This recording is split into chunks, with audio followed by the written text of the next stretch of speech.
Gentlemen, good evening. Once again, it is your boy Lewis, and I am back once again with another banger, with another video, man, on the Lewis Basketball Network, and I am back with yet another video. Make sure you subscribe if you're new to my channel. Make sure you hit that like button, and make sure to share this video. Only helps the channel grow. Truly appreciate it, guys. So, this was a request by the one and only Patricia Sutton. So, shout outs to her, first of all, in the video.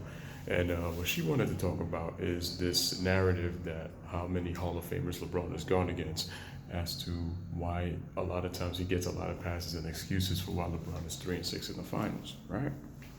So we're gonna do this thing where we are going to compare how many Hall of Famers LeBron has played against and how many Hall of Famers Michael Jordan has played against. So we're gonna do a LeBron versus Jordan smackdown as to how many Hall of Famers each guy went against on their way to their respective championships.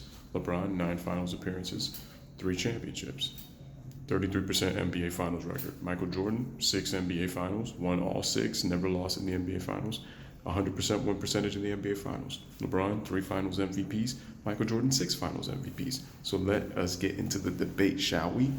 I think it'll always bring interesting conversation. So let me know what you guys think down in the comments as I break this down. So without further ado, let's get started. We are going to start with LeBron James. Wow. So let's see. 4th year, NBA Finals, goes up against Tim Duncan, Tony Parker, Manu Ginobili. Tim Duncan, surefire first ballot Hall of Famer. I think Tony Parker is definitely going to get in for his career with San Antonio. And Manu Ginobili definitely for sure will be in the Hall of Fame. At the time that the Spurs won their championship, Duncan and Parker were the only All-Stars on the team. And we didn't think that Manu would be the Hall of Famer that he is at the time, up until he retired when, 2018. So before that, we didn't think that it was going to be the way it was. So Manu ended up playing 16 years at the time, and that was only Manu's, I think, 4th or 5th season at the time. Okay, so LeBron goes up against those guys. 2008 goes up against Ray Allen, Paul Pierce, Kevin Garnett. 2008, right? Loses the series in 7 games with a not so talented Cleveland Cavaliers team, a good Cleveland Cavaliers team, a good defensive team that, mind you, once again held the Celtics 16 points below their season average in the playoffs when they faced each other in the second round. The Celtics averaged 100 points per game. I think that was good for 7th in the league, so they were a top 10 offense. The Cavaliers defense held them to 84 points per game. The only problem for Cleveland was they were not an offensive juggernaut, so they had problems scoring. Everything was relying upon LeBron, but that was a very good team, yeah. And so they get knocked off in the second round. 2009. The only real Hall of Famer he's going up against, honestly, is Dwight Howard in the conference finals. So, he loses to him in 6 games, because Dwight Howard will be a future Hall of Famer. So I just mentioned Duncan, Parker, Ginobili, Rasheed Wallace, Rip Hamilton, Chauncey Billups, Jason Kidd.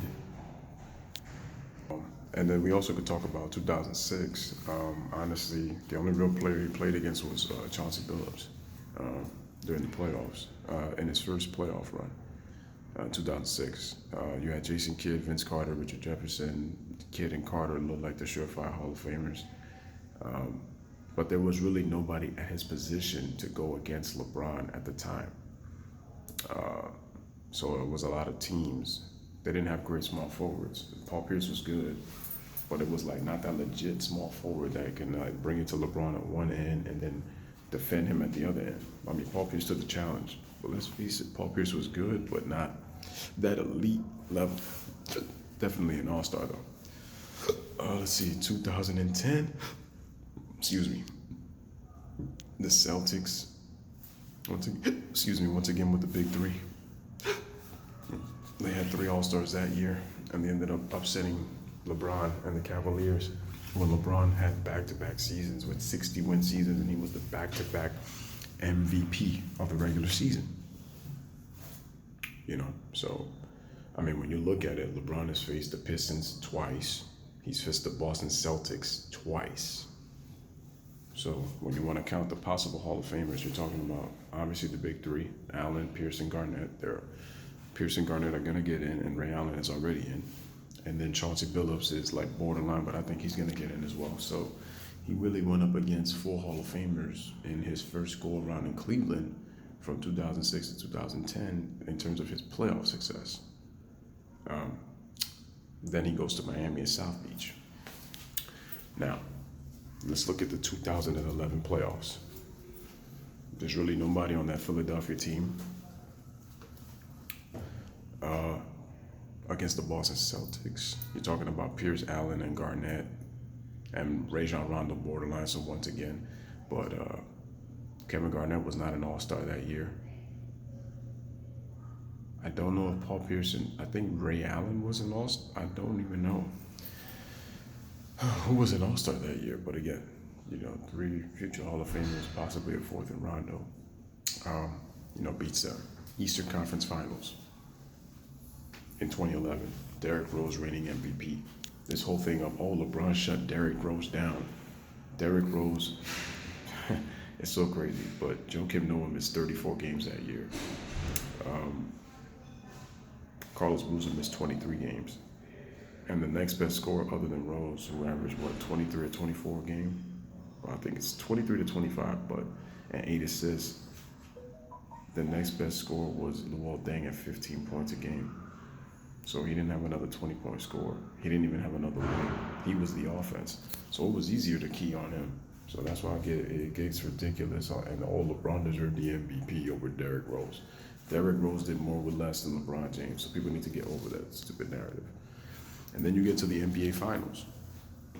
LeBron James plays against Jason Kidd, future Hall of Famer, but he's past his prime at this point, still productive but past his prime. But then he goes against a prime Dirk Nowitzki, who's slowly kind of declining out of his prime, still productive at 33 years old. Dirk was really the only Hall of Famer he went up against in the NBA Finals that was like productive, a consistent 20-point score. And Dirk Nowitzki with a good team, but not as talented as the Miami Heat with 2 franchise players, two players in your same draft class, and Dwayne Wade and Chris Bosh. You lost, and so you lost to a future Hall of Famer in Dirk Nowitzki, who can literally have one of the greatest postseason runs in NBA history.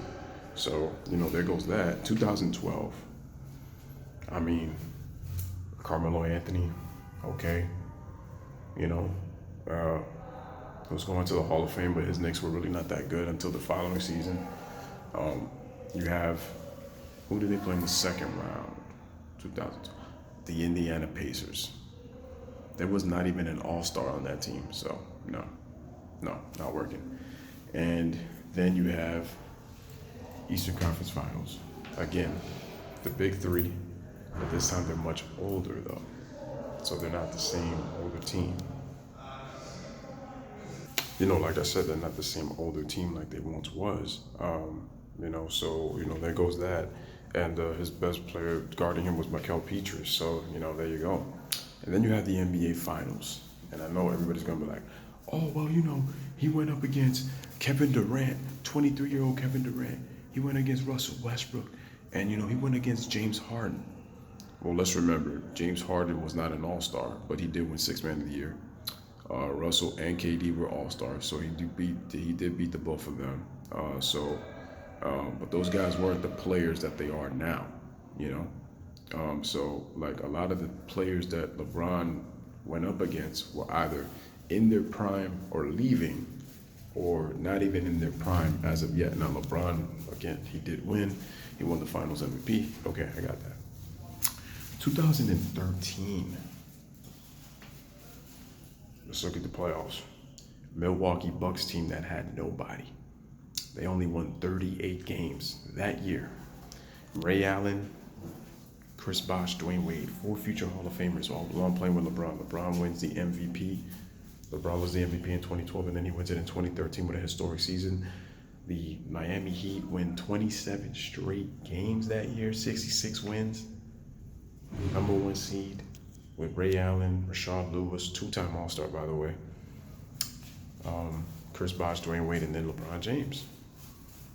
First round, they played the Milwaukee Bucks. They had no All-Star on that team. Not even an All-Star. No future Hall of Famer, nothing. Second round, they played the Chicago Bulls. Derrick Rose is out. He's injured. They don't have anybody to really go up against him. In that series, they lose in 5. They beat the Bulls in 5. Eastern Conference Finals. They play the Indiana Pacers. But let's be real here. Paul George was starting to come into his own, but Paul George wasn't even, I think that was the first year Paul George made the All-Star team. But even then, so Paul George was young, like he wasn't even that great. Like he played well, don't get me wrong, he played well, and the Pacers pushed the Miami Heat to 7, but it wasn't that, honestly, that great, you know, and for that team to be able to beat, and listen, my Knicks should have beat the Pacers that year. But then you have the 2013 NBA Finals. You know, and he goes up against Tim Duncan, Manu Ginobili, Tony Parker. Let's remember, the Spurs, Tony Parker, Tim Duncan, and Manu Ginobili. Duncan and Ginobili are not in their prime anymore. I don't even remember if Tim Duncan made the All-Star team that year. I don't remember. So I have to kind of go back. What I'll do is, like, I'll find out, you know, and I'll put the details in the description down below. So then you have that, and LeBron wins Finals MVP. The Miami Heat beat in 7 games. They beat the Spurs in 7 games. We all know what happened in Game 6. LeBron has a 32-point triple-double, 16 in the fourth. But Ray Allen hits the biggest shot to save Miami's season. He doesn't hit the shot. Chris Bosh doesn't get the rebound. LeBron James and the Heat lose the NBA Finals. They lose. The Spurs should have won that game. They were in control of that game. And people forget the missed free throws for San Antonio as well. But, you know, so they face, you know, it's a young and emerging Kawhi Leonard who has a very solid finals. Tim Duncan pretty much past his prime. Not the Tim Duncan that once was. They always love to say, oh, he's gone against future Hall of Famers. Like if all those guys were in the prime of their careers and stuff like that, they weren't. They were productive, but not in the prime of their career. 2014.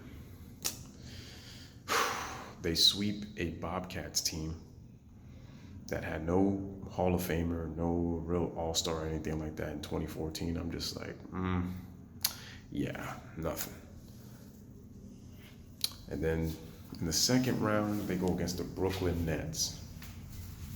Derrick Williams and Joe Johnson. Where are those guys now, right now? So you already know. At the time, they were good, but, you know, not crazy level.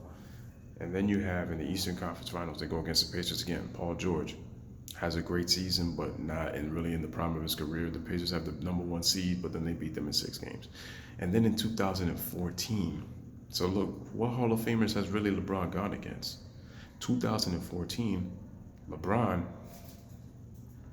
and his Miami Heat lose by a record finals margin to a 38-year-old Tim Duncan and a 36-year-old Manu Ginobili, who had one of the worst finals performances last year with all the turnovers he had last year. Tony Parker was literally like the still productive one, and I think that was Tony Parker's last year that he made an All-Star team. Think about that, ladies and gentlemen. Tim Duncan, 38. Manu Ginobili, 36. And that whole Spurs team outplayed the Miami Heat. Yes, Dwayne Wade had bad knees. Chris Bosh really didn't play well. I get all that. And LeBron, but he averaged 27 and 55%. But those numbers they're deceiving. They're deceiving. If you watch the games, you'll see how LeBron got most of his points to get that 27 up. But trust me, they just want to go, oh, he averaged 27. Students of the game will realize how LeBron really got his points. And I'm telling you right now, LeBron really didn't average 27 when you really do the math. Oh, Kawhi Leonard, just in his, 3rd season, wins Finals MVP, shooting 61% from the field, averages about 14 points. All right, cool. 2015. Steph Curry wins the MVP. Klay Thompson makes the All-Star team for the first time, but they were the only 2 All-Stars that year. LeBron's with Kyrie Irving and Kevin Love, 2 former All-Stars. Oh, and mind you, Chris Bosh and Dwayne Wade were in the top 4 in PER. Chris Bosh was 4th, Dwayne Wade was 2nd, LeBron James was 1st in 2010. That's what we teamed up with. Chris Bosh was a 5-time All-Star. 24.8 points, 10.8 rebounds, 51% shooting before he joined with LeBron James in South Beach. Dwayne Wade led the league in scoring, 37-5 on 49% shooting. Made first team All-NBA in 2009 and 2010. Won gold with LeBron in Beijing with Chris Bosh before he joined LeBron. I just told you, second in the league in PER, and Wade averaged 26.5 on 47% shooting, 48% shooting. So that's what it tells you who we teamed up with. And then Kyrie, six-time All-Star too. Perennial All-Stars LeBron joined with. And then you have Kyrie Irving, made 2 All-Star teams before LeBron joined him. Kevin Love, 3 All-Star teams before joining LeBron. When LeBron was able to get Kevin Love in a trade by the organization because he wanted him. Signs on the dot, decides to come to Cleveland when Kyrie Irving signs on the dotted line for the $90 million. 2015, let's look at their run. First round, they beat a Celtics team that had nobody, just an All-Star and Isaiah Thomas. What Hall of Famers has LeBron gone against going into the playoffs? Really pushing, right? Then you have, in the second round, they played the Chicago Bulls. Derrick Rose pretty much is like nip and tuck in terms of his injuries, and he didn't even make the All-Star team that year. He didn't play a lot of games that year. Going against Jimmy Butler. So who was LeBron really going against? And then in the Eastern Conference Finals, the Atlanta Hawks. They won 60 games. They have 4 All-Stars. They're like, oh, LeBron beat 4 All-Stars, 60 wins. Notice it's always how LeBron beats teams by himself when he has help. He didn't go against any future Hall of Famers on that 2015 Hawks team neither. They have 4 All-Stars, but let's be real. So then we go to the NBA Finals, because Kevin Love is out with a shoulder injury. Kyrie Irving gets injured in Game 1. All he won against was Steph Curry and Klay Thompson. Now they're looking like Hall of Famers now, but they weren't Hall of Famers at the time that he played them. They had Steph Curry. This was his second All-Star season. This was Klay Thompson's first, so let's be real. Okay, no future Hall of Famers there. Then we have the 2016 season. LeBron, Kyrie, Kevin Love. They go against Detroit, fully healthy. Detroit has no future Hall of Famers there. Andre Drummond, Stanley Johnson, and them boys, nothing. Second round. Who did they play in the second round in 26? Oh, they played the Atlanta Hawks. The same 4 All-Stars that they played a year before. No future Hall of Famer there. Eastern Conference Finals against the Frozen and Kyle Lowry.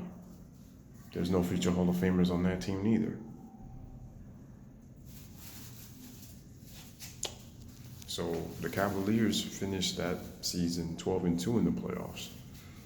NBA Finals, Draymond Green makes his first All-Star team. Curry makes his 3rd straight All-Star team. Klay Thompson makes his 2nd. They want to say that Draymond Green is a future Hall of Famer. I don't know about that. Klay Thompson is borderline. Steph Curry is the one surefire Hall of Famer after having the great season he had in 2016, winning back-to-back MVPs and the unanimous MVP in 2016, right? But the media overglorifies this to see, look at the magnitude that LeBron beat in terms of his opponents. Go check out my 2016 video breakdown from games 1 through 7. Please go check that out, man. I'm telling you, break that down and murk it like no other. So please go check that out. But LeBron James, Klay Thompson, and Steph Curry are probably the only, like I said, Klay is borderline. And if he keeps playing with the Warriors, like he's most likely in the Hall of Fame. Draymond Green, as long as he stays there, he's probably in the Hall of Fame. Steph Curry is the surefire Hall of Famer for sure because of what he's accomplished. And so when you look at it, LeBron James, this whole Hall of Famers thing is ridiculous, honestly. So he gets the stimulus package. LeBron James wins the championship coming back from 3-1. Then comes Kevin Durant, a once-in-a-lifetime generational player. 2017 playoffs. The Cavaliers, who do they face in round 1? Who do they face in round one? Oh, the Indiana Pacers with Paul George. This was Paul George coming off of his leg injury 2 years after he had the leg injury. No future Hall of Famers on that team. Then in the second round, who did the Cavaliers play? In the second round, who did the Cavaliers play? I'm trying to remember. I don't know who they played that time. It's not really. I'm not really thinking. It escapes me. Oh no, the Toronto Raptors, right? The Toronto Raptors. You know, the We the North guys that LeBron has psychologically owned. They sweep them 4-0. There's no Hall of Famers on that team. Yeah, DeRozan, I think, made the All-Star team, and I think Kyle Lowry, but, again, what competition is he really going against? Oh, and in the Eastern Conference Finals, a Boston Celtics team that had an injured Isaiah Thomas. Some future Hall of Famers you're really playing there. Oh yeah. And how LeBron and them dominating. And then the media, Nick Wrong, Squidward, Shannon Sharp, all the Cavaliers, they gonna beat Kevin Durant and the Warriors in 5 games. This is where you start to say that the Warriors look great as they did. Because you have Steph Curry and Kevin Durant. Steph Curry, over the years, proved to you that he's a franchise player. Kevin Durant was a franchise player the minute he stepped on the court. And he made the 2017 Warriors. Let me make this clear, ladies and gentlemen. The 2017 Golden State Warriors is the best team out of the championship teams that the Golden State Warriors have won from 2015 to 2018. The 2017 team is their best team. Clearly their best team. And even then, so they had breaks, in that run. But 2017 is their best team. Clearly their best team. No question about it. With Kyrie Irving and Kevin Love, 2 future Hall of Famers, they end up getting gentlemen swept 4-1. The only real Hall of Famers, Steph and KD, and possibly Klay Thompson. Draymond Green is just part of the crew, and he's a good player, but not really a Hall of Famer, not at least in my book, not yet. And if he gets in, it's because of the fact that he's played for that team, but that's really it. So then we go to 2018, LeBron James. We already know what happened that crazy season. First round, Indiana Pacers with All-Star Victor Oladipo. What Hall of Famers is he going up against? Second round, 2018. Again, the Toronto Raptors. We the North with All-Star DeMar DeRozan and Kyle Lowry. What future Hall of Famers is LeBron going against? None. 2018 Eastern Conference Finals. No Kyrie Irving, no Gordon Hayward. What future Hall of Famers is LeBron going against? And they push him to 7 games without their 2 best players. And that's another thing. Also, LeBron had not really been facing any first-team All-NBA players on his way to the finals. On top of the fact that he's really not going against future Hall of Famers. 2018, Steph, KD, 2 all-time great players, and then you got Klay Thompson in the mix. He gets swept 4-0. So let me get this straight. You faced the Spurs 3 times. You faced the Golden State Warriors 4 times.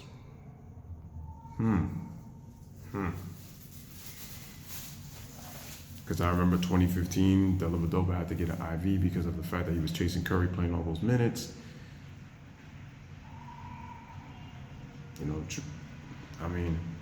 I know Kyrie and Kevin Love were out, but Steph and Klay really weren't established up until they won 2015, and then 2016 have that crazy season as they do.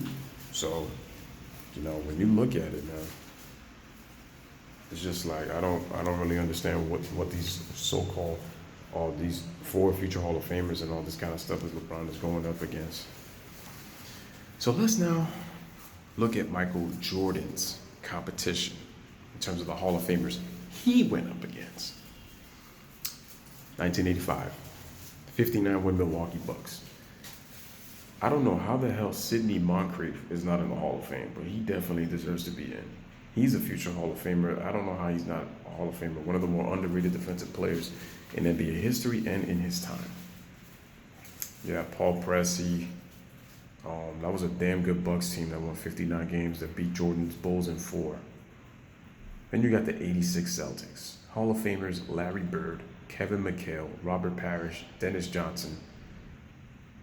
And if you wanted to make a role player Hall of Fame, you put Danny Ainge. Hall of Famer Bill Walton was on that team.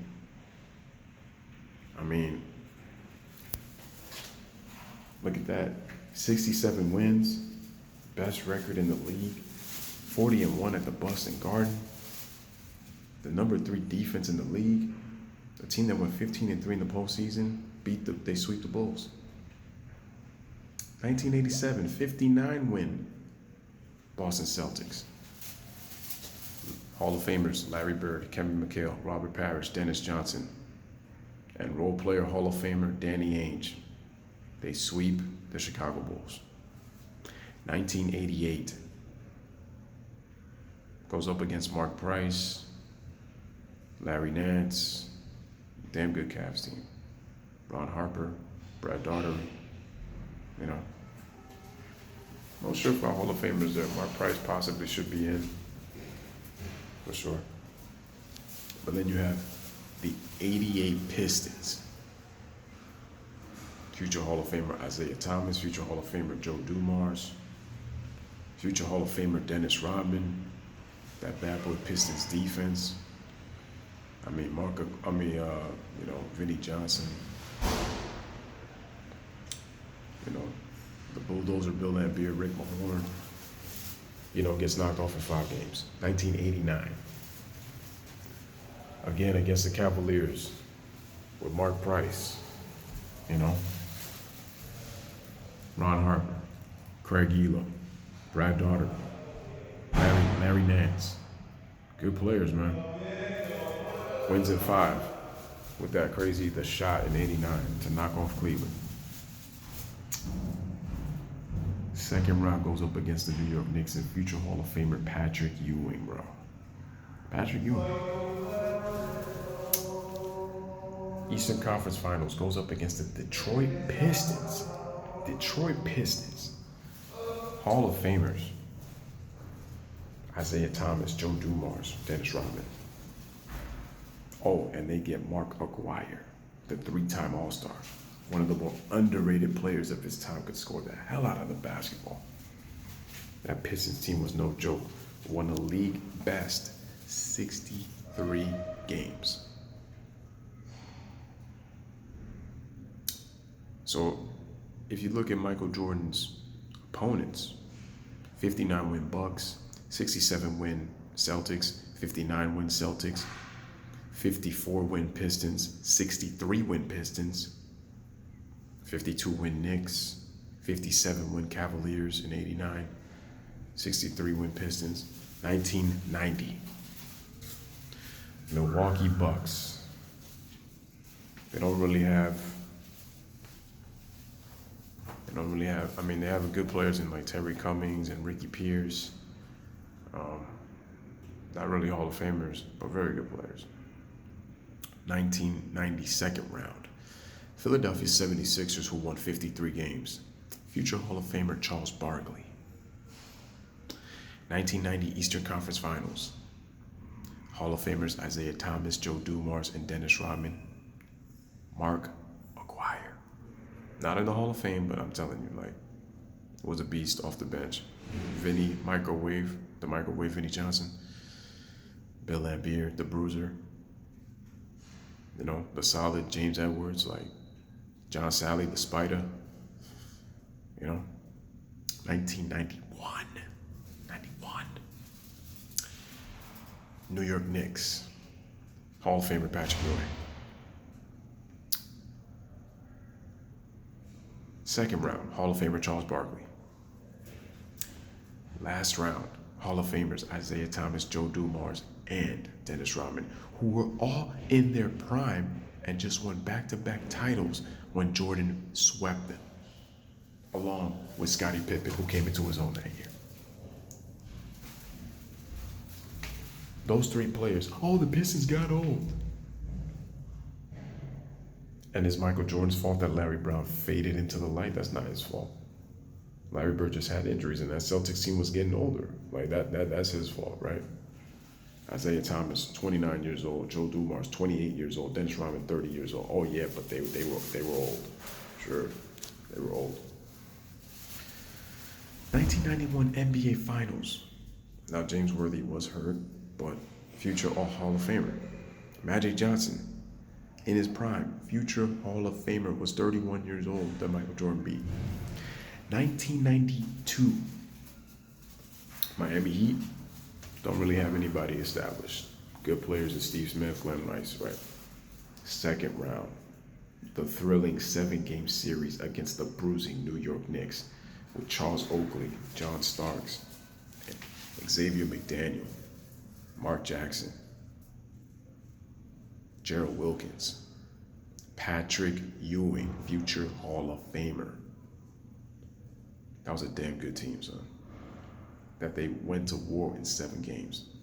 The next round in the conference finals against the 57-win Cavs.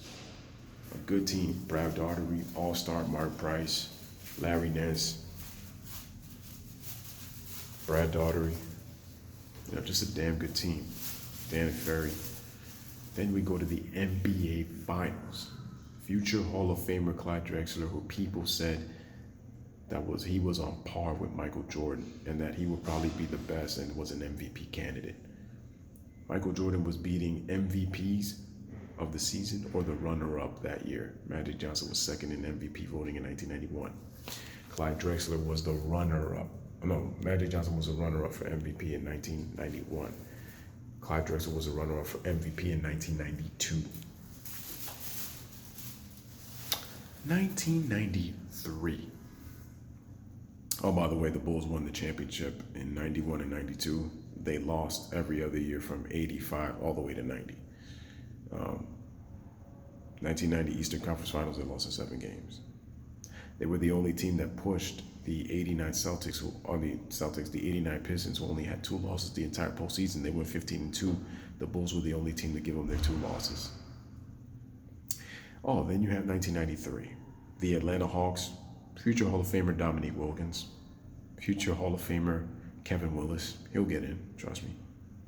Second round, again, against a good Cavaliers team with Craig Elo. Oh, who was on the 92 team also? Again, Mark Price. I believe he made the All-Star team in 93. Brad Daugherty, Gerald Wilkins is on the team because he had just played for the Knicks a year before. Like I said, Brad Daugherty and stuff. And then you have the Eastern Conference Finals. Charles Oakley, Anthony Mason. Oh, I forgot to mention him on the other team. Mace, John Starks, Doc Rivers, Hall of Famer Patrick Ewing. And then in 1993 NBA Finals goes up against MVP Charles Barkley. Beats Barkley's sons. Oh, that had Kevin Johnson, Dan Marley, Danny Ainge. Damn good Suns team. 62 wins, best record in the NBA.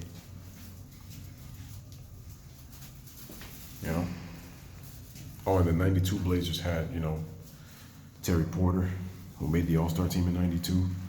Damn good player. Damn good player.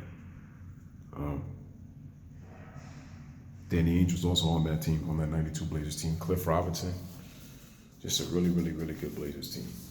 Then you have, and Buck Williams, Kevin Duckworth. And then you have 96 because Michael was pretty much out for 2 years. But let's go back to 95. All right. He comes back for 17 games. Michael Jordan goes up against the Charlotte Hornets. Goes up against future Hall of Famer Alonzo Mourning. Didn't look like it at the time, but, we have a point. They beat them easy in 4. Second round, go up against 57-win Orlando Magic. Penny Hardaway makes first team All-NBA that year in just his second season. Going against future Hall of Famer Shaquille O'Neal, former teammate Horace Grant, made the All-Star team in 94, is on that 95 Magic team. Nick Anderson, 3D Dennis Scott, loses in 6 games. 1996. Goes up against the Miami Heat, future Hall of Famer Alonzo Mourning. They just get Tim Hardaway. then beat them in three straight. The next round, the 47-win Knicks, future Hall of Famer Patrick Ewing. And this is past prime Jordan, productive but still past prime.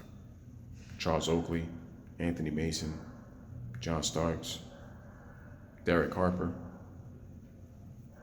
Beat them in 1996 against the 60-win Orlando Magic. Shaquille O'Neal, Shaq, future Hall of Famer. Penny Hardaway, All-Star that year. Made first team All-NBA with Michael Jordan for the second year in a row. And was on his way to a Hall of Fame career had not been for the injuries. Nick Anderson, 3D Dennis Scott, Horace Grant. Team was loaded, bro. 60 wins. Second seed in the East. NBA Finals. Future Hall of Famer Gary Payton. Shawn Kemp when he was a beast in his prime. Detlef Schrempf, Sam Perkins, and that great, probably the most underrated defensive team in NBA history, the 64-win Seattle Supersonics, #1 seed in the Western Conference. I mean, let's face it, man. #1 seed in the Western Conference. Pushed the Bulls to 6 games. Now let's look at the 1997 season. They go against the Washington Bullets. They go against Chris Webber, who looks like a Hall of Fame candidate. Not at the time, just a young player, but you get my drift. First round. Second round, go against the Atlanta Hawks. Dikembe Mutombo was just a defensive player, but he was also a future Hall of Famer. That Hawks team was good. They won 56 games. 1997 Eastern Conference Finals go up against the 61-win Miami Heat. Future Hall of Famer Alonzo Mourning. I hope he gets into the Hall of Fame. Tim Hardaway, he deserves to be in there. Dan Marley, Jamal Mashburn, damn good team. One of the best defensive teams in NBA history also. 1997 NBA Finals goes up against 2 future Hall of Famers in John Stockton and Karl Malone. Karl Malone wins the MVP that season. Michael Jordan finishes second in MVP. Beats Karl Malone and the Utah Jazz in a competitive 6-game series. Michael Jordan wins Finals MVP for the 5th time. 1998. Oh, and the Jazz won 64 games, a franchise record. #1 seed in the Western Conference. 1998. Sweep the Nets. Really no Hall of Famers on there. Second round, they beat a very good 51-win Charlotte Hornets team. But Glenn Rice was an all-star. Very, very good player. Eastern Conference Finals goes up against future Hall of Famer Reggie Miller. Larry Bird is the coach. A good point guard in Mark Jackson, and that pit bull, great defensive team, 58-win Indiana Pacers that went 7. That series was a dogfight, man. Dogfight. It took every bit of last of energy to win that series. That was an unbelievable series. One of my favorite series of all time. So competitive, man. And then the NBA Finals. Karl Malone, runner-up for MVP. The Jazz won 62 games. This is the same team that beat, in 97, that beat a